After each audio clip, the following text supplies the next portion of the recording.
so let's talk about the transfer portal. Well, first of all, in your own words, tell us what the transfer portal is. It's obviously just an opportunity to give guys a new home, a new start. I think that's what it was always probably intended for, and it's probably gotten a little bit out of hand. But so college kids in programs can put themselves in the portal, yep. which basically says, I'm not playing here anymore. I'm open to other opportunities. Yeah. So like you go, the craziest thing about it, you don't really have to tell your coaches. Really? A lot of people don't know that. You can just go to your compliance, tell them, hey, I need the paperwork to go into the portal, fill out the paperwork, compliance signs that they go in. We all have a login that we can see the transfer portal, see who goes in.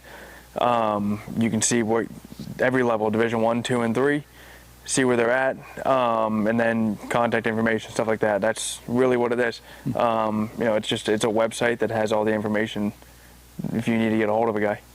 So let's talk about why kids are in the portal. I mean, I would think there's two reasons. One, the college coaches don't see a future for them, and they tell them that, and I want to get into that a little bit. Or the kid decides he doesn't want to be here anymore, so he's leaving. And I think on the kids' end, it's a mix of there's two reasons they're going in too. It's either they're not getting the opportunities at their place that they believe they should be getting, or they believe they're better than where they're at, and they can go up, whether they're at a mid-major now, go play at a Power 5, whatever. So I think it's a mix for those players too. Now some kids are given some bad information from people that are kind of on their side, and they go in, and I've seen a ton of kids that go in that are at a mid-major that probably think they're going to play at a Power 5, and then they don't, and they end up at another mid-major. And they already had opportunities that if they went back to the place they were already at, they were going to be a starter. But then now you have to go and try and earn a spot at a whole new place again and fit in. You're like a freshman all over again. Right, yeah. So let's divide this into two categories. Let's talk the pros and the cons. Okay, so I'll start with the pros. Or at least in my opinion, and get your opinion of it. One pro I could see is if a kid goes to a school and for either reason, the coaches or they don't, it's not a good fit. They're not locked in. It used to be they had to sit out a year if they wanted to transfer. And kids didn't, I don't think transferring years ago was, even in that situation, they didn't want to go sit out, so they just stayed there. I don't know. But now, nobody's locked into either side. Okay? So, I mean, that can be a good thing, right? On the con side of that one, the commitment level is not that great. No, it's not. And as a coach, you're almost forced to always have to recruit your roster. Which I think is hard. So let's talk about it from a coach standpoint. You don't know who's going to stay and who's going to go. No. I mean, those end of the year meetings, you can get some surprises. I mean, that's how it is in travel baseball. I used to hate that. Like, hey, coach, we're going to go in a different direction. We're going to go play for X. And it's just like, man, is there any way we can lock these kids in a little bit so you can build some continuity? And now you don't even have that. No. No, I mean, you have, across college baseball, some rosters are fully overturned year to year. Because some schools have completely committed themselves to the transfer portal. And I think once you do that, that's who you are. Like, it's almost like travel baseball stacking a team. Like, let's go get all these guys for next year. Yeah, that's a whole different feel than it used to be. So the commitment level, let's just say you guys recruit a kid, and I don't mean you personally, but let's say a college coach recruits a kid thinking he's pretty good or thinking he's a great kid. He turns out he's not that good, or he's not that good of a kid. He doesn't fit on the culture. You're not stuck with a kid for 4 years either. So I mean, it's an out for both sides. But I think it can get used in the wrong way at times too. I think obviously everyone knows, like, coaches can leave at any time. And it's always been that way. And I know that's always been kind of the fuss, that players want to be able to leave at any time too. But I think that players have almost taken advantage of it to where it hurts them in their career. Because I do think some kids playing at 3-4 different schools, and I think that's hard. Like, you're a freshman 4 different times, and sometimes some guys can step right in and be fit right in immediately or be an immediate impact guy.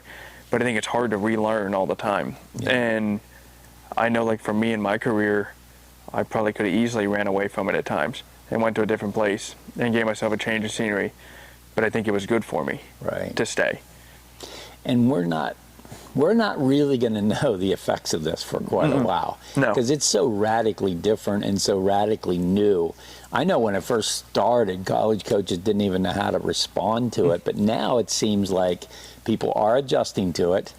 It is becoming part of some of their strategy. Yeah.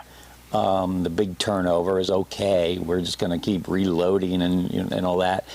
And it is sort of becoming part of the culture. I mean, do you think it's here to stay? I mean, your personal opinion? I think in ways, yes. The NIL money is going to be difficult. That's what's changing all of it, really. I think the portal is going to stay. I think there's going to be some more restrictions to it, but I think it's going to stay. But I think they're like learning as it goes of what needs adjusted, what doesn't need adjusted. Like I said, I think there is some positives, but I do think some things need adjusted too. Yeah. So you mentioned NLI, so for our listeners, we want to definitely touch on that because that's a whole new world. I mean, these kids coming up wanting to play in college baseball, they need to be aware of what this is. Yeah. Because back when you were coming up through, we pretty much knew what it was. Yeah. It wasn't radically different than what we thought. But people coming up now, they're getting into something radically different than what they thought. So NLI money, or NLI, just describe that, as far as your understanding of that. Yeah, I mean, obviously with NIL, like, you can choose who you want to give it to. You don't have to give it to everybody. Does everybody have it? Does every college have it? No. Okay. So that's what a lot of people don't know either. Yeah. Like, there's really only the big boys have it, and then some mid-majors that are really well funded. But not everybody has it. And I don't think that it's, in baseball, I don't think it'll ever grow to what football is. Football is a whole different beast. Yeah. Basketball is a whole different thing. Yeah. I think baseball, like, there's good money involved in it, but it's only really the big boys. And I don't think it'll ever get to where football is, but I think some kids think that they can chase it, and they realize really quickly that it's not exactly what they thought it was. And I think the way that schools can go about it, there's a lot of different ways that schools can kind of do some things, but there's not that many kids. There's some kids getting $50,000, $100,000, but there's not as many as people think. I mean, when you say $50,000, $100,000, a check, here's $100,000, come to our school. It's coming from, like, basically, like, their donor of, like, everyone has a collective created that has it, and then they're getting, like, monthly, checks, whatever, through their collective. And do they have to do anything for that? So that's what was confusing. At first, yes. Yeah. Now it seems like no. It's almost like a signing bonus. Yeah. Like, at first, everyone had to go do, like, a commercial or something. Okay. The first year or two. And now it's turned into, like, hey, we have $40,000 and here's $40,000. I think, and that's what I don't know. The NIL money is going to, at some point, that's going to get controlled.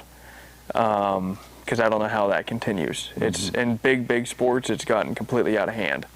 And, but there is money, and there's money in college baseball, but it's not to the extent of what people think. Yeah. And to be honest, high school kids aren't getting that. It's transfer guys.